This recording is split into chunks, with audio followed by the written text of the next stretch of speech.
So we're going to change the wing mirror on the Toyota Previa. The old one got hit and fell off and got damaged. I taped it up for a little bit until we got the new one, but now we've got a new one, we'll put that on. That's the new one, and we're going to put some sticky pads that it came with on the back of it, so that way we can stick it into the place of where the original one's meant to be. Hidden off the back.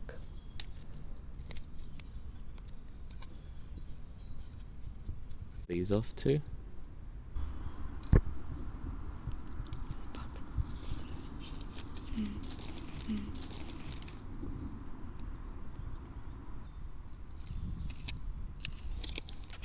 And now we're going to put that back into position.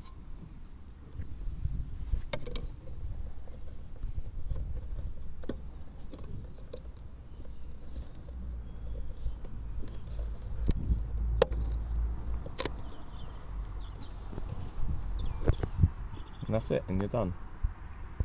If you enjoyed the video, don't forget to hit the like button and subscribe if you want more.